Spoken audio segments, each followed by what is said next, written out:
And Tero is a charming middle school student who has finally gathered the courage to confess his feelings to a girl in his class. She tells him that she likes him a lot too because he is handsome, genuine, and kind, and our boy thinks he is finally going to escape his life as a forever single loser. The girl then says that no matter how nice he is, the thought of dating him disgusts her and makes her want to puke. This statement breaks Ren's heart, but not nearly as much as the fact is already his 100th rejection. After completely losing hope, Ren heads to the shrine of the god of love to pray. Then, the unbelievable thing in the world happens as the god suddenly pops out from the donation box to answer him. Ren panics, thinking the man is a thief, but then the god reveals himself in all his glory and ridiculous hairstyle. He tells Ren not to worry about his future because he will meet his soulmate in high school. He explains that everyone's soulmate is decided at birth, and the instant they meet, an electric current passes through their bodies and they instantly fall deeply in love. Some unfortunate losers don't even have a soulmate, but Ren is different because he is destined to have a total of 100 soulmates whom he will meet in high school. Ren starts dreaming about this immediately after hearing it from God, but he threatens to burn the shrine down if this prophecy fails to come true. 1 month later, Ren enrolls at Mitsu High School. While searching for his classroom,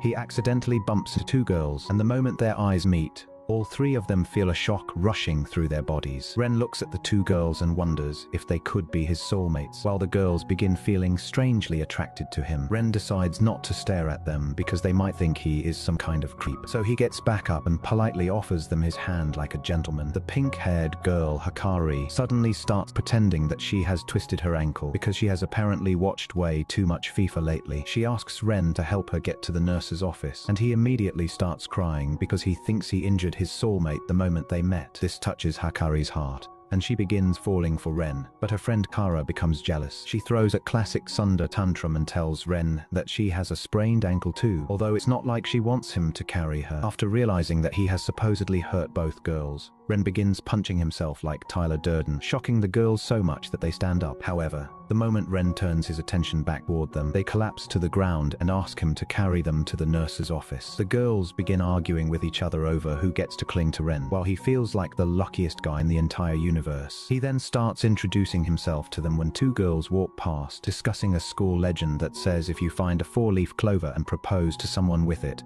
they will definitely say yes. As soon as they hear this, Hikari and Kara rush off to search for the four-leaf clover, leaving Ren completely confused. Later that evening, Ren is thinking about the girls when he spots them searching for the clover in the garden. He wonders if they have really been looking for it all day and immediately heads toward them, where he finds the Tsundere Kara all by herself. He offers her a soda, telling her that she must be pretty exhausted after searching for the clover, but she says it is none of his concern. She then thanks him for the drink before becoming overwhelmed with embarrassment and running away. Ren is now certain that she is a Tsundere, and just then Hikari comes back from the bathroom. Ren hands her the soda he bought for her, and the clever Hikari tells him that she can't finish the whole can by herself, so he should help her because that would count as an indirect kiss. He takes a few sips, and then Hikari takes the can, but she starts pouring the rest out before accidentally dropping it, causing her to become completely devastated. Ren offers her his handkerchief to clean everything up, but Hikari grabs his hand instead and confesses the sudden, powerful feelings she has developed for him. Ren begins crying tears of happiness, but just as he is about to accept her confession, Kara returns carrying a bunch of soda cans. When she sees Ren holding Hikari's hands, she throws all the cans at them. She explains that she wanted to repay him, but couldn't figure out which flavor he liked, and then immediately confronts Hikari for making the first move. She suddenly panics when she realizes that Ren heard everything, meaning it is now too late. Ren has no idea which of the two girls he should choose,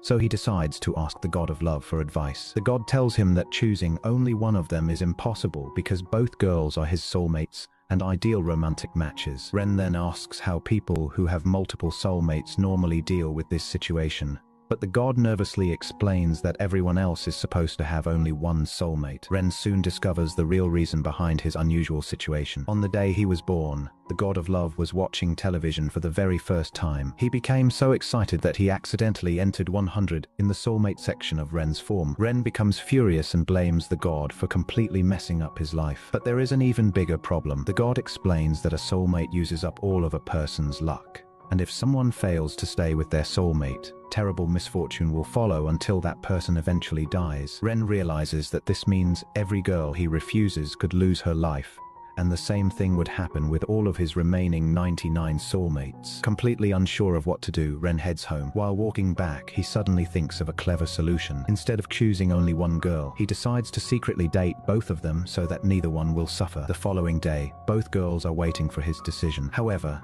instead of immediately answering them, they are shocked when they see Ren looking completely worn out and covered in dirt. Ren tells them not to be concerned about him and then asks both girls to become his girlfriends. Kara cannot believe what she is hearing and asks Ren whether he is actually serious. Ren explains that he had spent the previous night thinking about secretly dating both of them, but then he realized that hiding everything from them would only cause them pain, and he even hit himself when he understood how selfish that plan would be. Ren says he couldn't treat them that way, so rather than secretly dating both girls, he decides to be honest and date them both with their agreement. He promises that he will never make either of them feel hurt, and that he will work as hard as possible to make them the happiest girls in the world. Kara, however, is still far from convinced. Suddenly, Ren takes out 2 4-leaf clovers and gives one to each girl. He explains that he had asked the teacher for permission to enter the school during the night to find them. Kara immediately complains that 4-leaf clovers are nothing more than silly superstition, and says they won't simply accept him because he found them. Ren explains that he already knew the girls had been searching for the clovers, so he only wanted to return the same kind gesture to them. Kari eventually agrees to Ren's unusual proposal. She tells Kara that if her only choices are being rejected by Ren or sharing him with another girl,